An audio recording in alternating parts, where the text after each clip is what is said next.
রচনা লেখো গরু গাধা।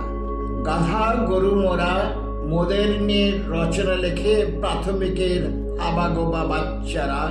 দেখো দেখি কত বড় নাম করা মোরা, ওদের নামে লেখে ওরা সদই শব্দের রচনা। আদেশ পেয়ে প্রশ্নকর্তার, ওরা জানে না আসলে মোরা কারা। রচনার বই পড়ে জানে মোরা শুধু গরু আর গাধা। হম্ম হম্ম রবে ডাকি মোরা, ব্যয় রবে ডাকে মোর বন্ধু গাধা। পণ্ডিতেরা বাচ্চাদের গালি পাড়ে, মোদের নাম করে মাথা মোটা আস্ত গরু গাধা কোথাকার।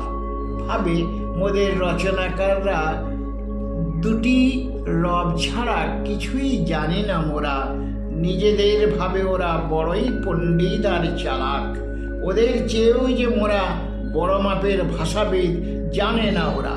জানে শুধু চড়ি চার পায়ে, খাই ঘাস মাঠে, থাকি গোয়ালে খাটালে। নিরীহ প্রাণী আমরা, আড়ালে আবডালে তাই হেসে লুটোপুটি খাই। ভাবি ওদের চেয়েও মাথা মোটা দ্বিপদ মানুষেরা। ভাবে কিন্তু নিজেদের কতই না বুদ্ধিমান চিন্তাবিদ ওরা। নিজেদের প্রয়োজনে যেহেতু করেছে সৃষ্টি কত শত শাস্ত্র আর বিজ্ঞান, পড়ে না তাই পা মাটিতে ওদের। ওদের করে উপহাস, নিজেরা কিন্তু পায় না শান্তি। কুঁকড়ে থাকে শত্রু ভয়ে সর্বথা। গরু বলে গাধারে, বল ভাই গাধা কত সুখে আছি মোরা। ওরা এত কিছু করেও সর্বদা ভিক্ষা করে মোদের শ্রম।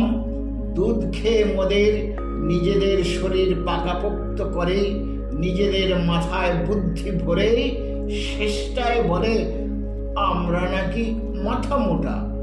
আবার আমাদেরই নাম করে একে অপরকে গালিও পারে, শালা মাথা মোটা গরু গাধা কোথাকার। পাঠক বোঝার চেষ্টা করুন কে আসল মাথা মোটা। এবার এখানেই হলো গাধা গরু রচনার উপসংহার।